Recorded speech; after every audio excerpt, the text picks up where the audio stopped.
Welcome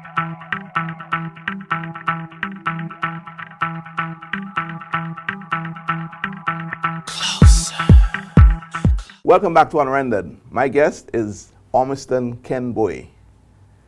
Ken, you are from a family of some pedigree.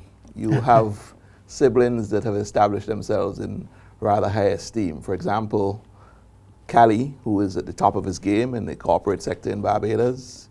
You've got your sister Betty, who is, for the second time, appointed an ambassador to the US government. You have Keith, who runs a business, owns and runs a business, which seems to be doing fairly well. Mm-hmm. And your sister, arguably, is the top hotelier in St. Vincent. And then there's Ken. Well, even before Ken, my favorite brother was Bucky. Okay. And I think he had a lot in him. He was an agriculturalist, and unfortunately, agriculture didn't go the way he thought it would go when he was young. But he was an extremely bright person, and I was very sorry to lose him. But as you say, my family, we've come from parents who were hardworking, and we learned to work hard, and we've never got anything for nothing. You hail from the rural part of St. Vincent? We hail from the tunnel. We hail from Byre Hill, and it was fun growing up in Byre Hill. And at the time, it was a plantation society. There was a landlord who owned the Byre Hill Mount William estate, and my father had rented land and had a little shop. So I grew up in a shop. I mean, I had some talent at cricket when I was grammar school, but I had to go home on weekends to relieve my mother in the shop. Was growing up in an environment where you had to help out in a shop, was that the start of your business acumen? Start of the acquisition of your business first acumen? it was the start of my maths, because I had to give change in a shop without cash registers and things like that. So, and it taught me quality. I used to sell a lot of saltfish. Okay. It was cheap a saltfish shop. Yeah. Cheap in those days, wasn't it? And my father and mother taught me how to give everybody a piece of good and the piece of the bad. You cut the tail and you cut in the middle, and you get a piece of the tail with a piece of the flesh, and which same thing I do at the Kentucky right now. So I learned a lot about customer equity and customer satisfaction. You know, that was instilled from young. My mother was a miraculous woman. She never kept an account book. The whole village owed her money, and it was all in her head. So she knew exactly. But in later years, it paid.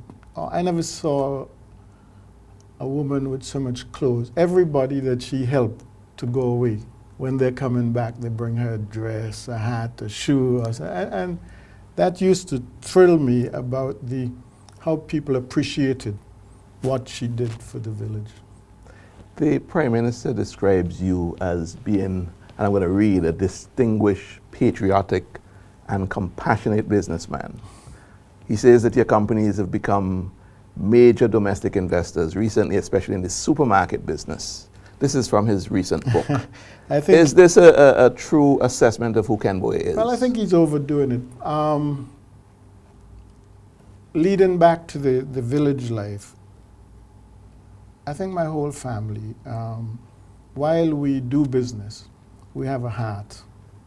You couldn't grow up in Byre Hill without, somebody told me another quote, I haven't seen the book, that he quoted my saying that my pocket is on the right, my heart is on the left. You can't help. No, your hand is in your right pocket and your left hand. Your right hand is in your pocket and your left hand is on your heart. That's it. Well, I say my actual quote was that, you know, that my pocket was on the right, but my heart was on the left. And you can't grow up in a village society where there was, you know, we went to school sometimes barefooted. We had to go and drag water,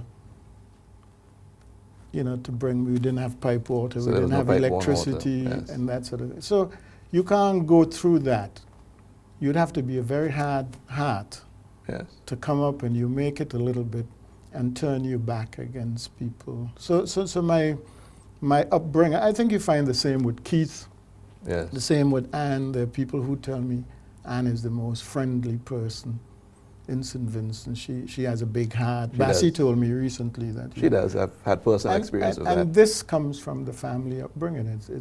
It's a way. So for me to become a rabid capitalist is not on the table. On the other hand, I do believe that the private sector is the way to go. I believe that private enterprise is the way to lead our country.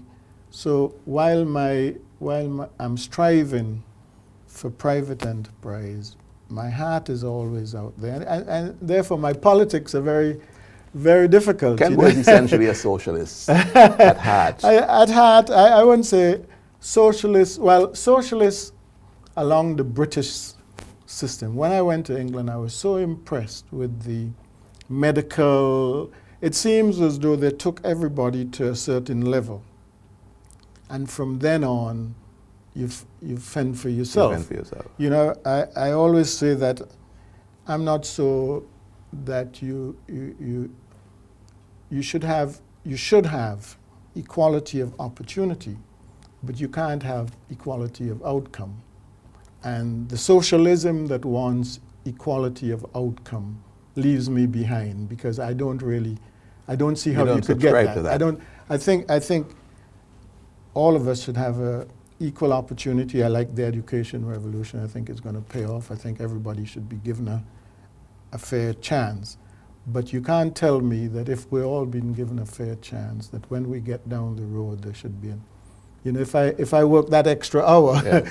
you know, if I juggle the ball so that my work doesn't drop, you know. So you should be rewarded on merit. I believe not based I believe you on should. something that's preset. Let me take you back to 1984. I want to give our viewers some political background, the political background of Ken Boyea.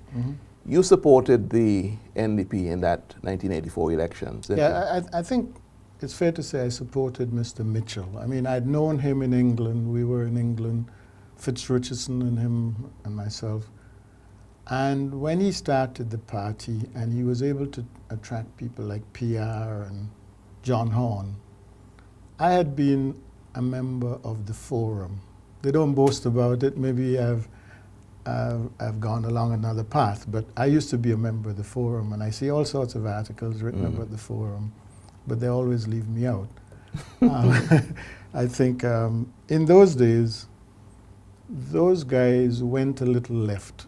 Not because they believed, I don't think they believed in communism. I think they believed that the Reagans of this world and the far right were racist.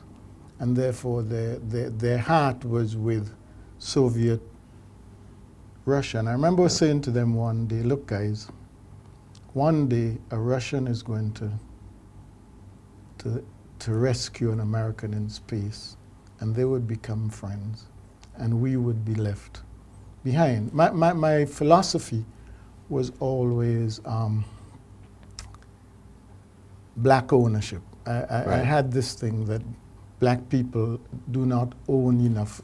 So when Mr. Mitchell came, and there were a couple of Labour Party's candidates, ministers, who had got a little bit out of hand, it was easy for people, upward moving people like myself, to support Mr. Mitchell. So yes, I supported Mr. Mitchell. And you went for them again in 1989 when in 89, I did a little with 15 seats. A little tongue-in-cheek. I had a little concern about the biscuit factory because I knew it couldn't work. It was a pie in the sky project. It was a pie in the sky project. I don't see how you could have brought in flour from the States, make biscuits, and ship it back to the States cheaper than you could have done it in the States. But again, I voted. By and large, you went for them in 1989. My twist came. It was a night at a party at the now Governor General, then Freddie Ballantyne, had a party over Christmas. I think it was in the Christmas of '93. Okay. And Storkey was there, and Storkey was the new leader of the Labour Party, Storkey John. And they said, man, Storkey said, well, the reason we can't do well is because people like Ken forget his roots, and he's now supported Mitchell and big businesses. So your family was always Labour, that's what you're saying? My father had a little doubt about Joshua, but the children Yeah. always supported Joshua. I was one of the biggest Joshua supporters Okay. in the grammar school because I came from the Sugar Belt and the. Right. But Starkey thought I didn't help enough, and in '94, the other thing about '89 that bothered me, I used to travel the Caribbean a lot, and I was a little concerned about the one-party democracy. Because it was 15 seats. It 15 was seats, de facto one-party state. Democracy. And Mr.